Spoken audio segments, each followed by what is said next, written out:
Louvado seja nosso Senhor Jesus Cristo. Queridos irmãos e irmãs em Cristo Jesus, muito forte, contundente, edificante essa afirmação de Jesus. Quando me elevardes da terra, compreendereis que eu sou. Quando eu for elevado da terra, sabereis que eu sou.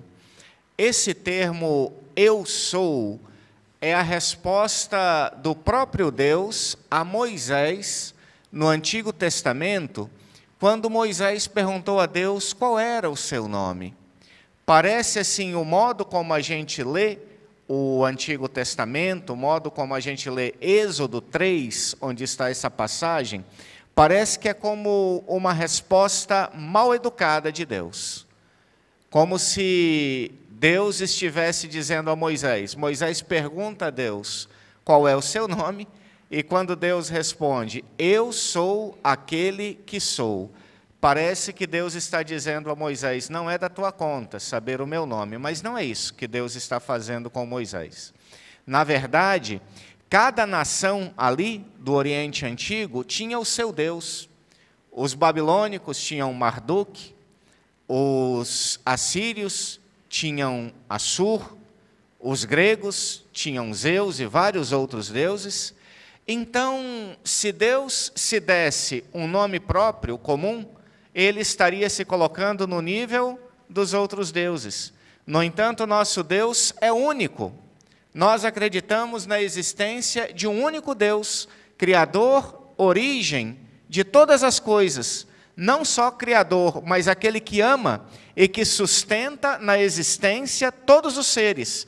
Então, Deus não tem um nomezinho próprio como os outros deuses. Deus simplesmente é. Ele é.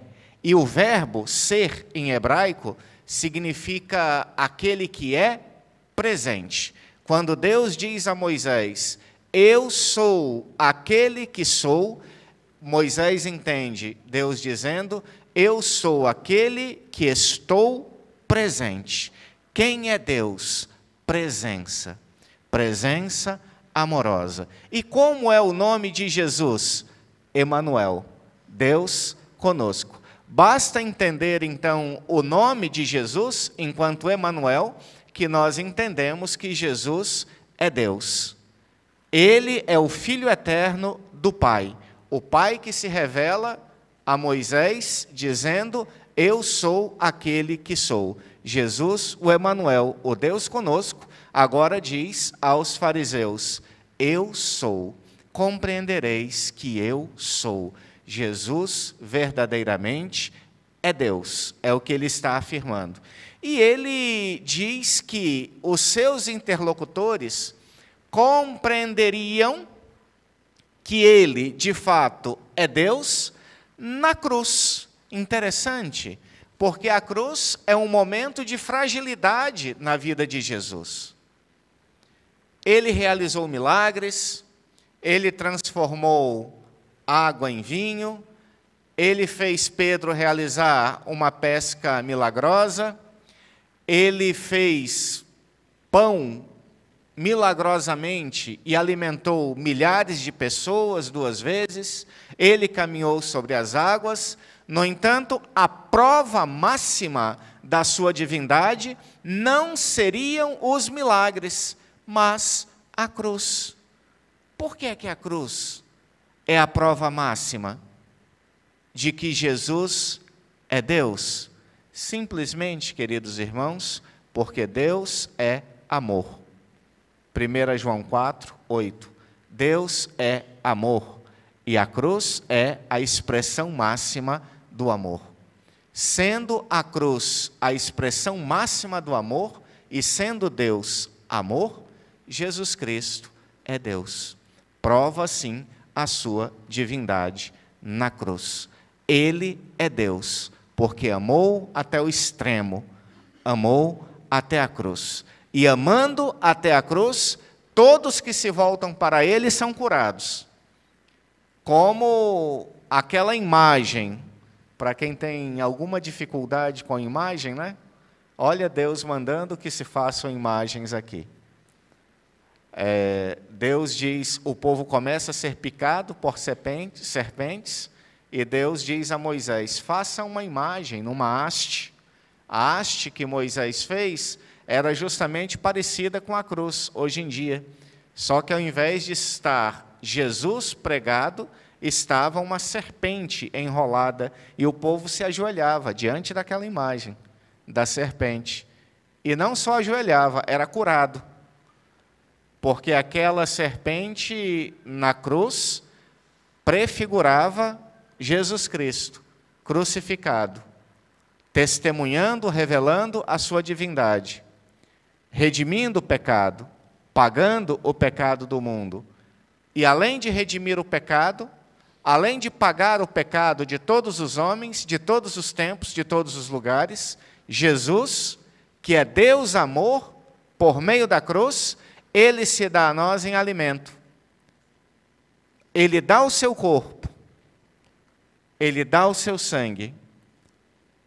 O corpo dado e o sangue derramado na cruz, Ele dá a nós por meio da Eucaristia.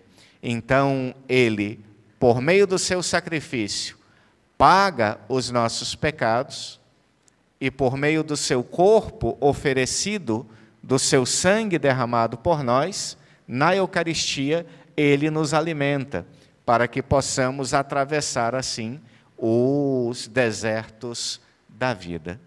Queridos irmãos, hoje nós então somos chamados a abrir os olhos do nosso coração, se tivermos diante de nós, em nossas casas, aqui na capela, a cruz ou a imagem do crucificado, também com os olhos carnais, podemos deixar que os nossos olhos, ao olhar para o crucifixo, ajudem o coração a visualizar também Jesus crucificado.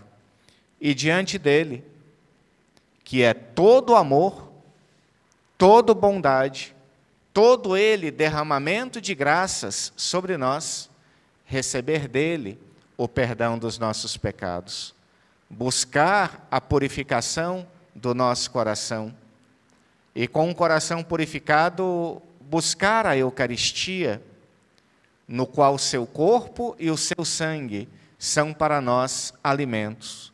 Mais do que alimento, o seu corpo e o seu sangue são instrumentos, sacramento da graça de Deus para a transformação, a divinização de todo o nosso ser.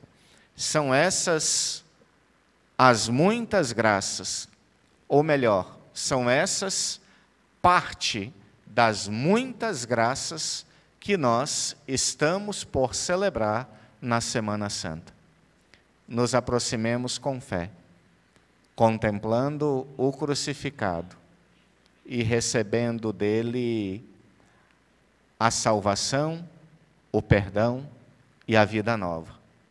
Ele é aquele único que pode nos curar do veneno da serpente. Louvado seja nosso Senhor Jesus Cristo. Para sempre seja louvado.